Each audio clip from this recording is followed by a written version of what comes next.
پھر ہمارا رویہ شیطان کے رویے کے ساتھ مشابہ ہو جائے گا۔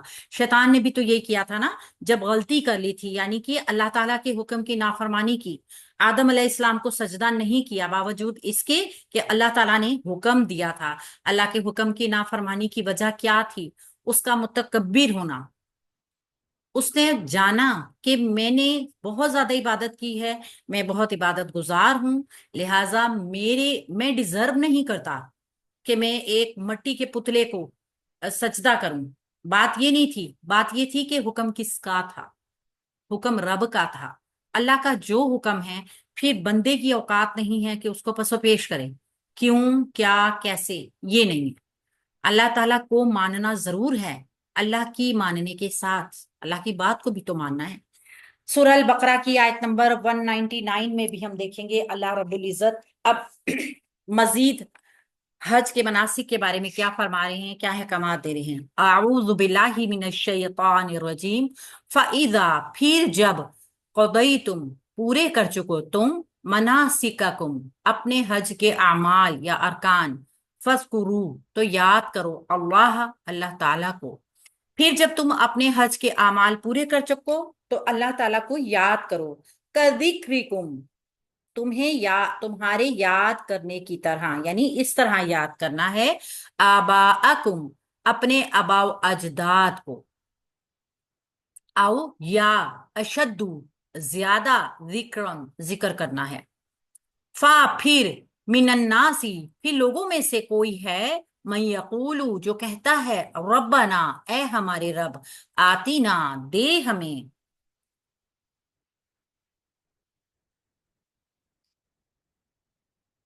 فی دنیا میں، وما اور نہیں ہے، لہو اس کے لیے، فی الآخرتی آخرت میں، من خلاق کوئی حصہ۔ لوگوں میں سے کوئی ایسے ہیں جو کہتے ہیں اے ہمارے رب ہمیں دنیا میں دے، اور اس کے لیے آخرت میں کوئی حصہ نہیں ہے۔ اچھا جی، یہاں ہم دیکھیں گے ان دونوں آیات کو آج ہی کریں گے کیونکہ دونوں کا مفہوم اٹیچ ہی ہے تقریباً۔ فا حرف عطف ہے، اذا ظرفیہ شرطیہ بمانی مستقبل ہے، یعنی کہ اس میں جو بات آگے فعل میں کی جائے گی مستقبل کے معنوں میں ہوگی، جس طرح ہم نے پہلے بھی دیکھا، دیکھیے قضی تم پورے کر چکو تم، یعنی یہ کام مستقبل میں ابھی ہوا نہیں ہے، کیا جائے گا، مستقبل میں کیا جائے گا نا، تو فعل تو ماضی کا ہے لیکن معنی دے رہا ہے مستقبل کے، کس کی وجہ سے؟ اذا ظرفیہ شرطیہ کی وجہ سے، جو ہے بامعنی مستقبل۔ قضیتم فعل ہے ماضی کا، جمع مذکر حاضر ہے، قاف ضاد یا اس کا روٹ ورڈ ہے، مناسککم مناسککم اپنے حج کے اعمال، مناسکہ ایک اسم ہے اور کم اس کے ساتھ ضمیر جڑ کر آئی ہے جو مرکب اضافی کا پیٹرن بنا رہی ہے اس کے ساتھ مل کے۔ مناسک حج اس سے مراد ہے تو نون سین کاف اس کا روٹ ورڈ ہے، منسک اس کا واحد ہے۔ جب تم پورے کر چکو اپنے حج کے اعمال، فذکرو تو ذکر کرنا ہے، تو یاد کرو، حکم دیا جا رہا ہے، فا حرف عطف ہے، اذکرو فعل امر جمع مذکر حاضر، دال کاف را اس کا روٹ ورڈ ہے، اللہ تعالیٰ کو، اللہ تعالیٰ کو معنی آ رہا ہے، منصوب اسم ہے تو یہ مفعول ہے۔ اس کا فاعل کیوں باہر نہیں ہے؟ کیونکہ جمع مذکر حاضر ہے، دو صیغوں کا فاعل اندر باہر ہو سکتا ہے، واحد مذکر غائب، واحد مؤنث غائب۔ کذکرکم تمہارے یاد کرنے کی طرح، کاف حرف مانند حرف تشبیہ بھی ہے اور حرف جر بھی ہے۔ کاف حرف جر نے ذکری کو مجرور کیا، پہلے یہ ذکری کم جو ہے مرکب اضافی تھا، کاف حرف جر کی وجہ سے مجرور ہو کے مرکب جاری بن گیا، ٹھیک ہے۔ ذکری کم ذکر تمہارا ذکر، کا جس طرح، یعنی جس طرح تم ذکر کرتے ہو، آباءکم اپنے آبا و اجداد کو، آباء ایک اسم آ گیا جو کہ جمع مکسر ہے، کم اس کے ساتھ ضمیر جڑ کر آ گئی، مرکب اضافی کا پیٹرن بن گیا، یہ مرکب اضافی جو ہے یہ ایک اور مفعول بن گیا ہے حمزہ کی وجہ سے، زبر کی وجہ سے۔ دیکھیے نا، آباءکم یہ بھی مفعول 2 ہے، یہ مفعول 1 آ گیا، یہ مرکب جاری آ گیا، یہ مفعول 2 آ گیا۔ او حرف عطف ہے، اشدہ زیادہ، اسم التفضیل